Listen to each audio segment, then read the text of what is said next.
ओम भूर्भुवः स्वः तत्सवितुर्वरेण्यं भर्गो देवस्य धीमहि धियो यो नः प्रचोदयात्। भाइयों देवियों, समय सभी के पास है, उसको ठीक मौके को कोई कोई समझ पाते हैं और कोई कोई देख पाते हैं। उसके मौके को देख लेते हैं, समझ लेते हैं, उसका ठीक उपयोग कर लेते हैं, वही नशे में रहते हैं। बाकी लोगों की जिंदगियां तो ऐसे ही व्यतीत हो जाती हैं, जानवरों के तरीके से पेट भरने में और बच्चे पैदा करने में। दो कामों में ही चिड़िया का, जानवर का, मनुष्यों का, पशुओं का, सबका समान रूप से समय व्यतीत हो जाता है। लेकिन उसका सुयोग और सौभाग्य उठाना उन्हीं रीति के हिस्से में आया है जो मौके को ठीक तरीके से समझ पाते हैं और ठीक तरीके से इस्तेमाल कर लेते हैं। रेलगाड़ी टाइम पर आती है, टाइम पर आप जा पहुंचे प्लेटफार्म पर तो आप सवार हो सकते हैं, और अगर चूक जाए तो 24 घंटे इंतजार देखिए, कल गाड़ी आएगी, देखा जाएगा टिकट भी बेकार हो गई, कल नई टिकट खरीदनी पड़ सकती है। इस तरीके से समय को ध्यान में रखना हमेशा आवश्यक है। फसल बीज बोने का एक खास समय आता है, उस समय को आप चुका दें, ठीक है, किसी भी वक्त बीज बोलें, लेकिन फिर वो आमदनी नहीं हो सकती, वो पैदावार नहीं हो सकती जो ठीक समय पर बीज बोए जाने पर हुआ करती है। काटने का भी है जैसे ही समय है, खेत काटने का एक फिक्स टाइम आता है, उस समय पर आपने काट लिया तो धान आपके घर आ जाएगा, और आपने महीने 15 दिन ऐसे ही समय गंवा दिया तो बाद में फिर वो समय फिर नहीं मिलेगा। जिंदगी में बहुत से मौके ऐसे आते हैं, जैसे आपके पड़ोस में किसी की मृत्यु हो गई है और वहाँ का बुलावा आया है कि हमारे घर में गमी हो गई है, जरा शमशान घाट तक चलिए। कहने का नहीं साहब, इस समय तो टाइम नहीं है, फिर परसों देखा जाएगा, परसों आएंगे। बस वो जिंदगी भर ख्याल रखेगा कि हमारे घर में हमारी माता जी की मृत्यु हुई थी और ये नहीं आए। जिंदगी भर में ये कलंक आपके ऊपर लगा ही रहेगा। फिर आप समय चुक जाने पर उसको पूरा कर नहीं पाएंगे। किसी के यहाँ ब्याह शादी हो, हमारे यहाँ ब्याह शादी में सब मेहमान आए हैं, आप भी आइए। अरे साहब 15 दिन बाद आएंगे, इस वक्त तो हमें छुट्टी नहीं है, इस वक्त तो हमें काम है। ठीक है, फिर आप जिंदगी भर के लिए कहना हो जाएगा कि आप ब्याह के मौके पर नहीं आए थे। घर में बच्चा पैदा होता है, सारे घर वाले, पड़ोसी, महिलाएं सब इकट्ठी हो जाती हैं और देखती हैं कि बहू को कोई परेशानी न पैदा हो जाए। समय पर जब यहाँ पहुँचते हैं तो ठीक है, बच्चा पैदा हो गया, बच्चा होने के बाद में अरे साहब हमने तो खबर तो गई थी पर हम सो गए थे, फिर आ जाए नहीं। समय की बड़ी बात है, समय की बड़ी कीमत है। समय पर सही काम कर लेना मनुष्य की सबसे बड़ी बुद्धिमानी और सबसे बड़ी खुशहाली है। आपके लिए भी ये समय है, खास समय है। इस समय को अगर आप पहचान लें और उसका ठीक उपयोग कर लें तो आप समझिए आप बड़े भाग्यवान निकले और आपने अपने जीवन को सार्थक कर लिया। समय रूपी संपदा को पाकर के आप निहाल हो गए। अगर आप मौके को समझ नहीं पाए, देख नहीं पाए और किस समय पर क्या करना चाहिए इस बात को आपने भुला दिया तो आपको पश्चाताप के अलावा और कुछ हाथ लगने वाला नहीं है। ये बड़ा कीमती समय है। कैसा कीमती समय है? ऐसा कीमती समय है कि एक बार रामचंद्र जी के ऊपर मुसीबत आई और उन्होंने बंदर से कहा था, हनुमान जी से कहा था, सुग्रीव से कहा था, भाई हमारी मदद करो। हनुमान जी चले गए मदद करने के लिए रामचंद्र जी की।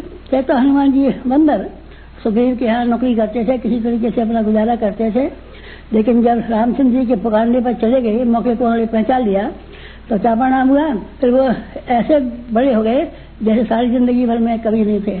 उन्होंने पहाड़ को उखाड़ा, उन्होंने समुद्र को लांघा, उन्होंने लंका को जलाया, उन्होंने रामराज्य की स्थापना के लिए सारे का सारा जीवन लगाया और अपने आप में धन्य हुए और उनकी पूजा जिंदगी भर हो पाती। तो उस समय हनुमान जी चूक गए होते और रामचंद्र जी को ये कह दिया होता साहब इस समय तो फुर्सत नहीं है, साल भर बाद देखा जाएगा, अभी तो हमको नौकरी से छुट्टी नहीं मिल रही है, अभी तो लड़की का ब्याह भी नहीं हुआ है, अभी तो ये काम खाली पड़ा हुआ है। तो हनुमान जी इस मौके को चुका देने के बाद में सुग्रीव के यहाँ नौकरी ही करते रहते और बंदर के बंदर ही बने रहते। फिर हनुमान जी देवता के रूप में फिर शायद प्रकट हो पाते। मौके का लाभ उठा लिया, उन्होंने उठाया और किसने उठाया? और ढेरों ने मौके का लाभ उठाया। मौका कौन सा होता है? मौका उसे होता है जब भगवान पुकारता है, और सामान्य समय वो होता है जब मनुष्य भगवान को पुकारता है। मनुष्य भगवान को पुकारता रहता है, पैसा दीजिए, बाल बच्चे दीजिए, मुकदमे में से छुड़ा दीजिए, झगड़े में से मिटा दीजिए, बीमारी दूर कर दीजिए। ये मनुष्य अपनी मुसीबत के लिए भगवान को पुकारता रहता है। ठीक है, भगवान को दिया भी करता है, ये बात नहीं कि मना ही कर देता हो। भिखारी हमारे दरवाजे पर आते हैं तो हमेशा मना नहीं कर देते, किसी को कुछ रोटी दे देते हैं, किसी को पैसा दे देते हैं, कुछ दे करके कुछ को विदा कर देते हैं। लेकिन एक मौका ऐसा भी आता है जब मांगने के लिए कोई बड़ी शक्ति आती है, शक्ति के जब बड़ी शक्ति आ जाए तो दे देने के बाद में सब धन्य हो जाता है। दशरथ जी के यहाँ विश्वामित्र आए, तो आए मांगने के लिए आए। क्या मांगने के लिए आए? बच्चे मांगने के लिए आए। उन्होंने कहा यज्ञ की रक्षा के लिए हमको बड़ी आवश्यकता है।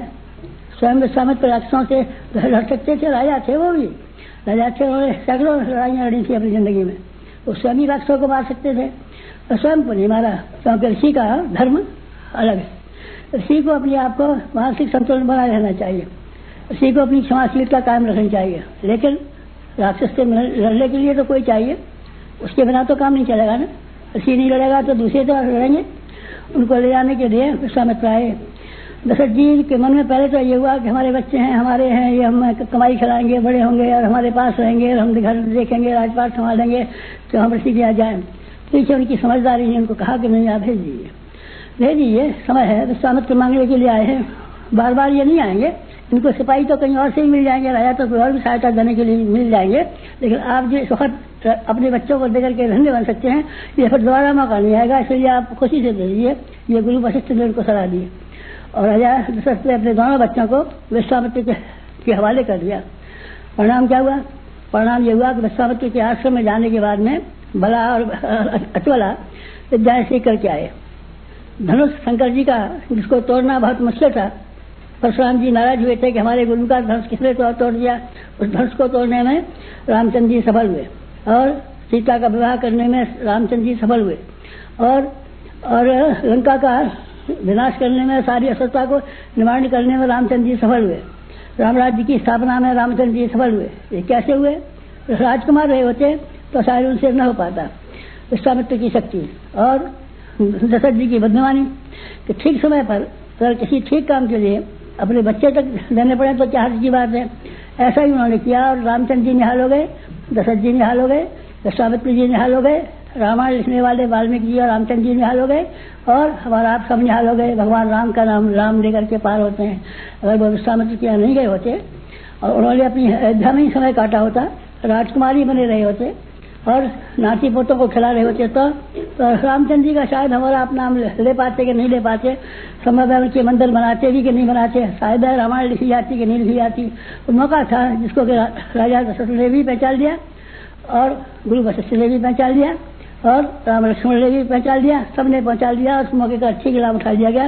लाभ उठाने का परिणाम है कि सब धन्य हो गए। एक बड़ा काम हुआ। और क्या और भी हुआ? क्या क्या हुआ? बहुत गजब की बात नहीं हुई।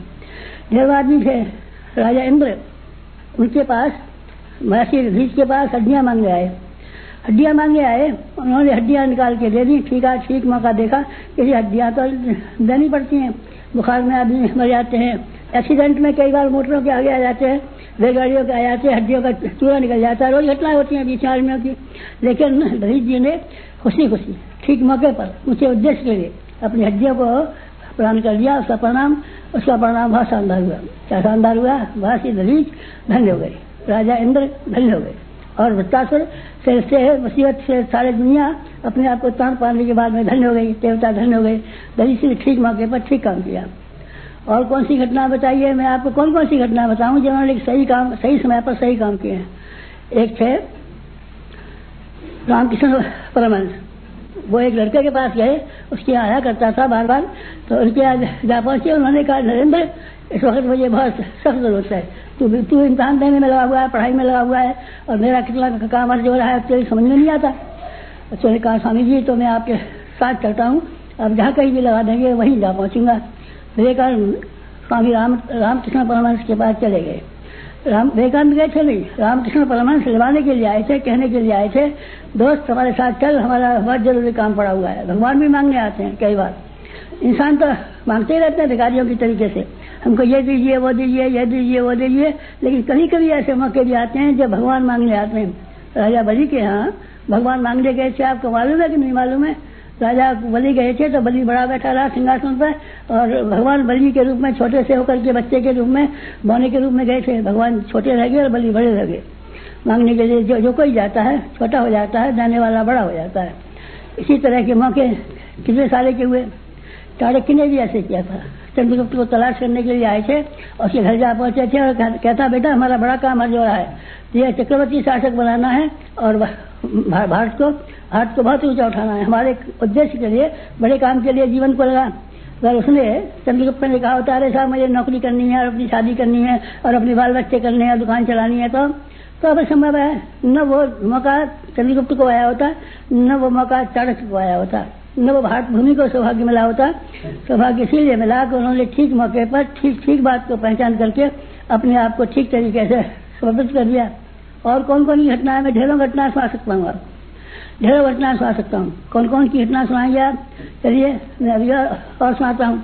रामदास ने एक लड़के को पकड़ लिया जो घूम रहा था। उसने कहा बेटे ये छत्रपति बनना है, ये बड़ा काम करना है, बड़ा काम करना है। नहीं था, मेरे पिताजी इंतजार कर रहे होंगे, मेरे माता जी इंतजार कर रही होंगी और मुझे ये करना है, मुझे वो करना है, अभी फुर्सत नहीं है, 2 महीने बाद आऊंगा। अगर ये बहानेबाजी बनाई होती तो शिवाजी को ये सौभाग्य नहीं मिला होता जो उनको उस जीवन में मिला।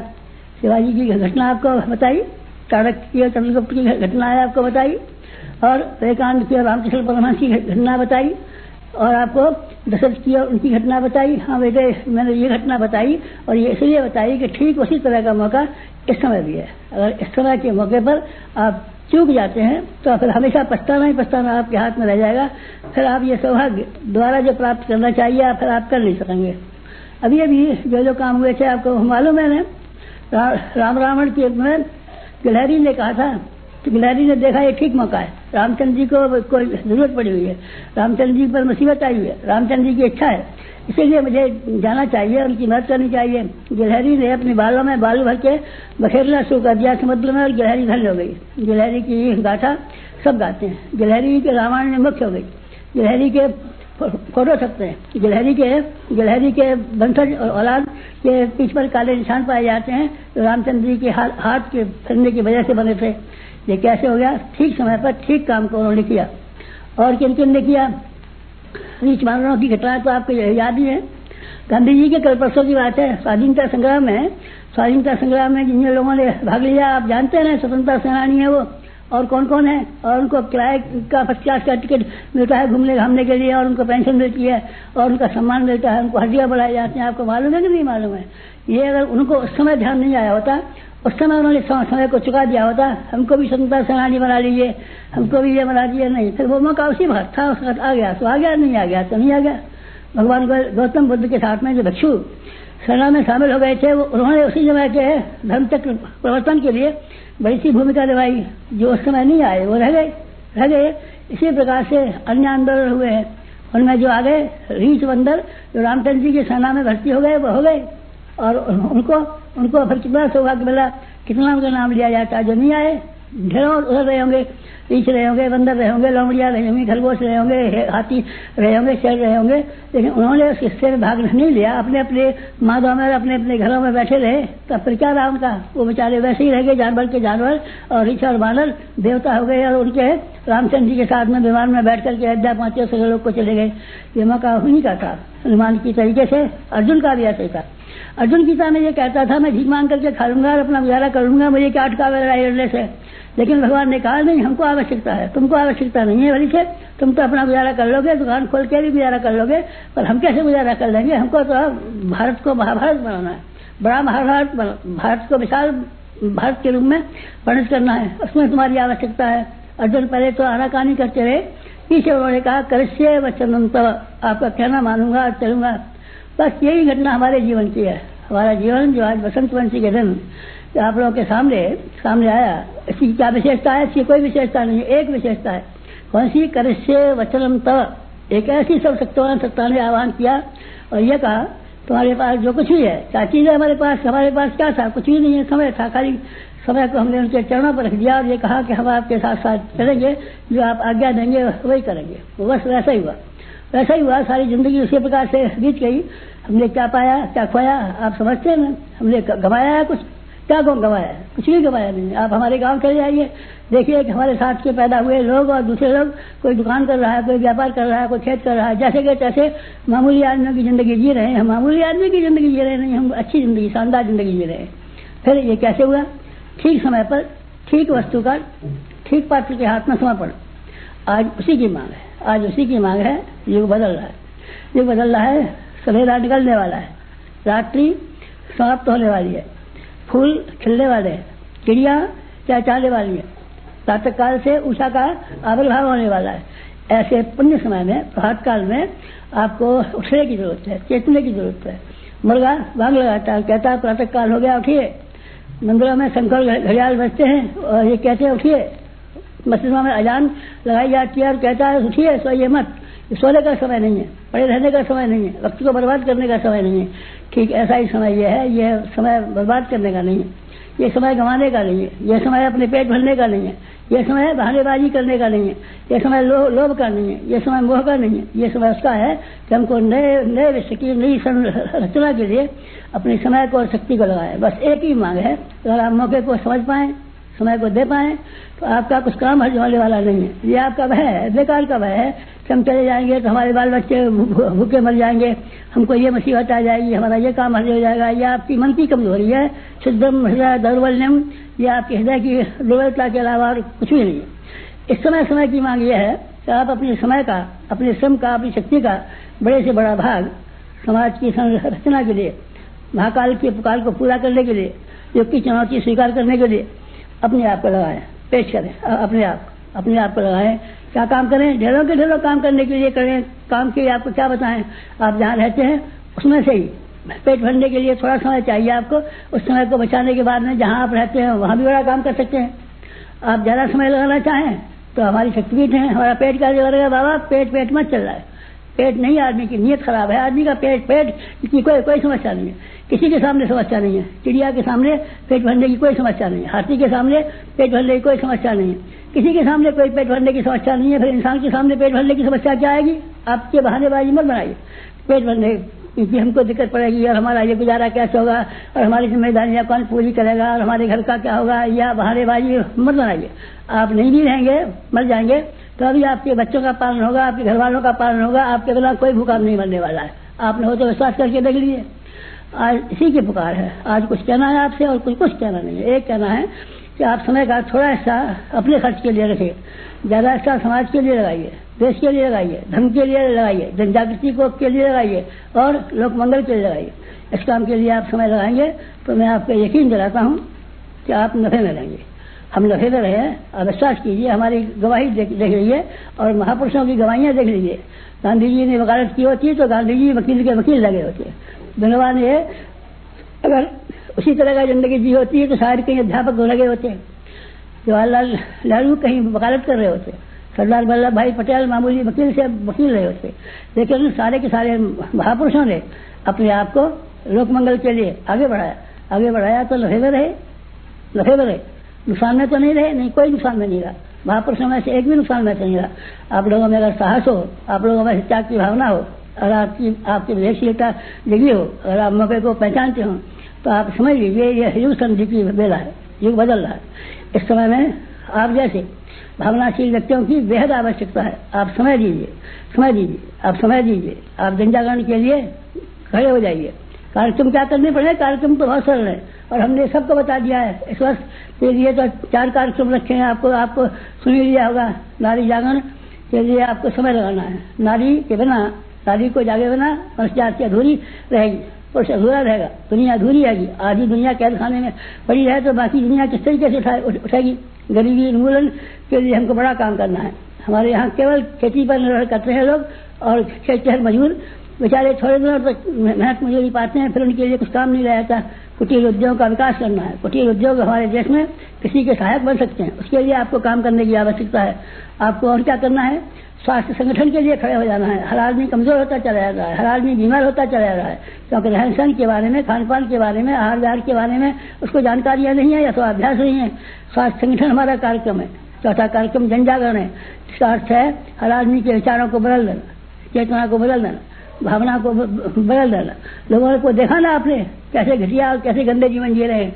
आपने देखा ना कि आदमी के को कोई ले और मूल मान्यताओं ने किस तरीके से जगड़ रखा है।